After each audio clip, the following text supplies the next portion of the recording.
Assalamualaikum warahmatullahi wabarakatuh. Di sini kelompok kami tugas kelompok PKM proposal program kreatif mahasiswa dengan judul Stiker Food Automatic Cat Food. Di sini sudah ada saya sendiri sebagai Febriana Putrianggita dengan Said Rahmat Sidik D400/2071. Lanjut. Di sini kami akan menjelaskan tentang proposal PKM kami di bab satunya.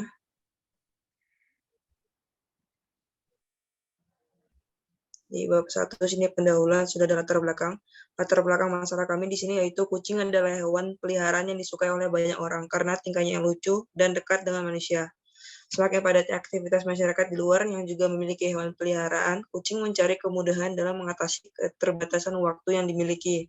Begitu juga dengan orang-orang yang harus meninggalkan hewan peliharaannya dalam waktu yang berhari-hari dan harus memberi makan dan minum. Oleh sebab itu, di sini kami menciptakan suatu alat yang permudah untuk para majikannya untuk memberi makan kucingnya. Lanjut di rumusan masalah. Di sini sudah ada tujuan kami membuat alat kreativitas mahasiswa ini. Yang pertama yaitu membuat alat yang dapat memberi makan kucing secara otomatis. Kedua, menghasilkan inovasi alat yang menawarkan kemudahan untuk memelihara kucing di rumah. Ketiga, menghasilkan sebuah piranti yang dapat membantu manusia dalam memelihara kucing. Selanjutnya ada tujuan dan luar kegiatan. Yang pertama, ada membantu masyarakat dalam merawat kucing saat berpergian. Kedua, mengurangi biaya perawatan kucing. Ketiga, sebagai media penyalur kreatif mahasiswa dalam bereksperimen sebagai penerapan teknologi aplikatif dan murah yang dibutuhkan di setiap keluarga yang memiliki kucing. Selanjutnya ada manfaat. Manfaat dari pembuatan PKM ini yaitu sebagai pengembangan iptek program kerja cipta ini dapat berguna menginovasi pemberian makna kucing otomatis. Kedua, bagi masyarakat, program kerja cipta ini dapat berguna untuk membantu memenuhi masalah memberi makan kucing ketika bepergian. Ada bab 2 yaitu tinjauan pustaka. Di sini kami membutuhkan alat yang bisa terhubung ke internet. Jadi kita memberikan makan kucing di mana saja bisa dengan adanya internet, yaitu sebuah aplikasi juga. Di sini kita menggunakan NodeMCU, EPS 8266 dan motor servo sebagai penggerak dan juga HC5 Bluetooth modul. NCMCU merupakan sebuah open source platform IoT dan pengembangan kit yang menggunakan bahasa pemrograman untuk membantu dalam membuat prototipe yang berbentuk produk IoT atau bisa dengan memakai Sketch dengan Arduino IDE. Di sini ada beberapa spesifikasi yang dimiliki oleh NodeMCU sebagai berikut. Yang pertama board. Ini berbasis ESP8266 serial Wi-Fi SO single on chip dengan onboard USB dan TTL. Kedua ada 2 kapasitor mikrofarad dan 10 mikrofarad. Yang ketiga ada 3,3 volt LDO regular. Yang keempat LED regulator sebagai indikator. Yang kelima ada CP2102 USB to UART bright. 6 tombol reset. 7 terdapat 9 GPIO yang di dalamnya ada 3 PWM, 1 kali ADC channel dan pin RX-TX. Yang ketiga ada 3, yang ke-8 ada 3 pin ground, 9 S3 dan S2 sebagai GPIO. Yang ke-10 S1 MOSI master output slave input, yaitu di mana dia jalur data dari master dan masuknya ke dalam slave SCM. Yang ke-11 ada SO MISO master input slave input. Selanjutnya ada SK yang merupakan SCLK dan master ke slave yang berfungsi sebagai clock. Yang ke-13 ada pin V input sebagai masukan tegangan dan 14 ada built-in di pin 32 bit MCU. Selanjutnya itu ada gambar buat pin-pinnya penghubungnya. Gambar di atas berfungsi sebagai modulnya. Terus ada ADC analog digital converter. Rentang tegangan maksimumnya itu dari 0 hingga 1 volt. Dengan scope nilai digital 0 hingga 1024. Terus ada EN, Chip Enable Active High. Ada IO16 GPIO digunakan untuk membangun chip dari mode deep sleep. Terus ada IO14 yang terhubung dengan HSPCLK dan selanjutnya yang akan terhubung sesuai dengan gambar di atas. Lanjut scroll ke bawah. Terus Dan terus ada motor servo. Selanjutnya ada motor servo. Motor servo itu sebuah perangkat atau akuator putaran motor yang dirancang dengan sistem kontrol. Umparannya balik ke loop tertutup servonya, sehingga dapat di-setup atau diatur untuk menentukan dan memastikan posisi sudut dari poros output motor. Motor servo juga merupakan perangkat yang terdiri dari motor DC, sedangkan gear rangkaian kontrol itu potensionernya serangkaian. Gear yang melekat pada poros motor DC akan memperlambat putaran poros dan meningkatkan torsi motor servo.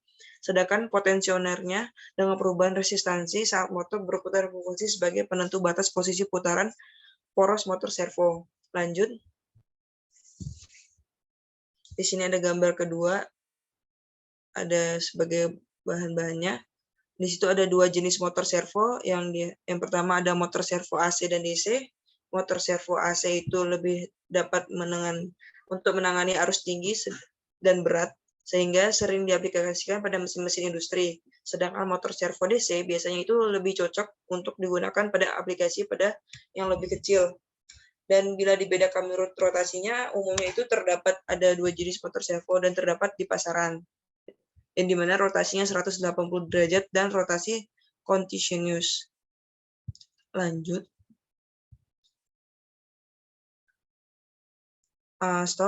Model ini dapat digunakan sebagai slave maupun master HC5 yang dia ada dua mode konfigurasi, yaitu AT mode dan communication mode fungsi untuk melakukan pengaturan konfigurasi dari HC5, sedangkan communication mode berfungsi untuk melakukan komunikasi Bluetooth dengan piranti lainnya. Lanjut.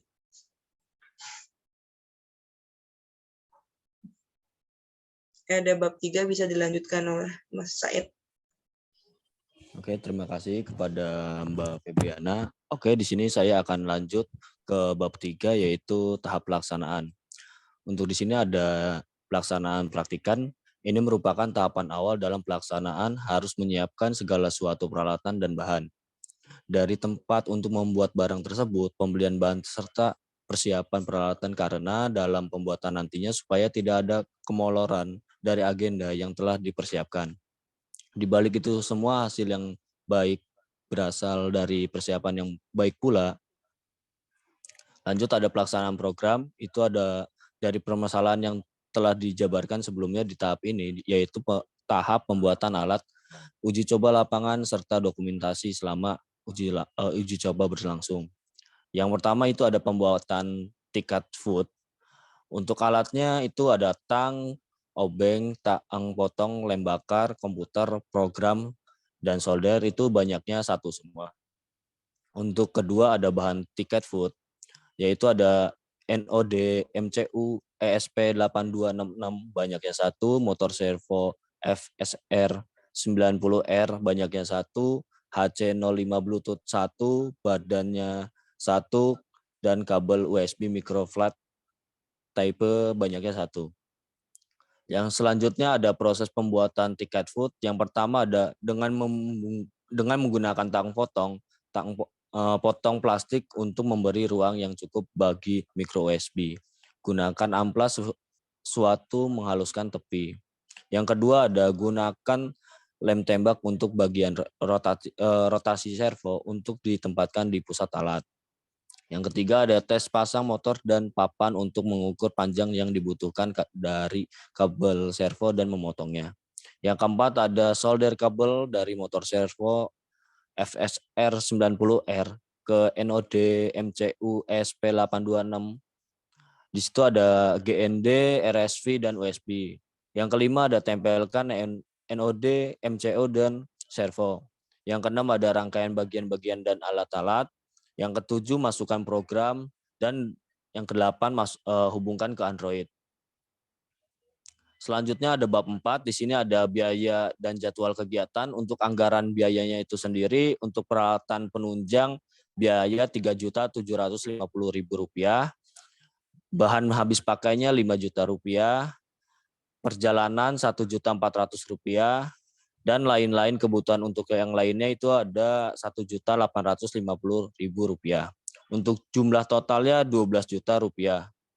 Untuk di sini ada tabel jadwal pelaksanaan program. Untuk yang pertama itu ada persiapan perakitan itu di bulan 1, pelaksanaan perakitan itu di bulan 1, uji coba langsung itu bulan 2, pembuatan draft laporan di bulan kedua, presentasi internal di bulan kedua, presentasi di depan viewer itu di bulan 2, 3, 4, dan 5, penyusunan laporan akhir itu di bulan 5, pengiriman laporan itu di bulan 5.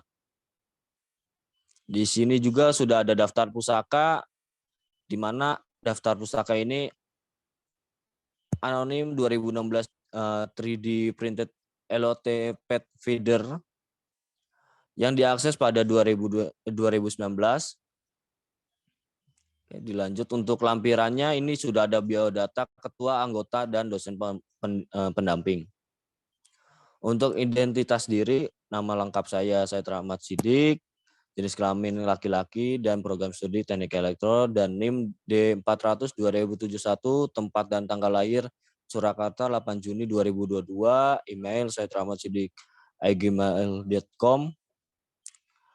Dan di sini juga ada kegiatan kemahasiswaan yang pernah diikuti, yaitu saya sendiri itu mengikuti jenis kegiatan aerobo. Untuk kegiatan ini saya masih aktif, dan waktu dan tempatnya di gedung F lantai 2.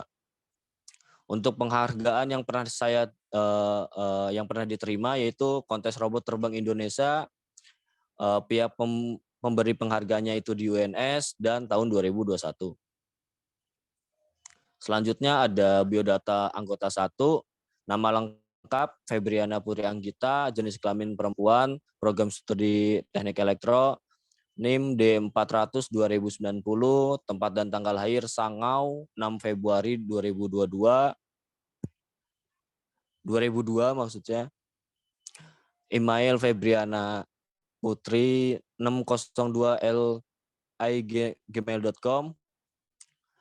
Kegiatan kemahasiswaan yang sedang atau pernah diikuti yaitu yang pertama ada KMTS, status dalam kegiatannya aktif, dan waktu dan tempatnya 2020 dan sampai sekarang di UMS.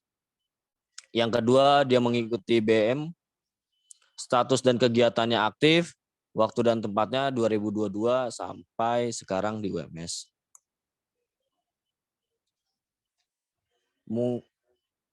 Ayo Pep, penutupan.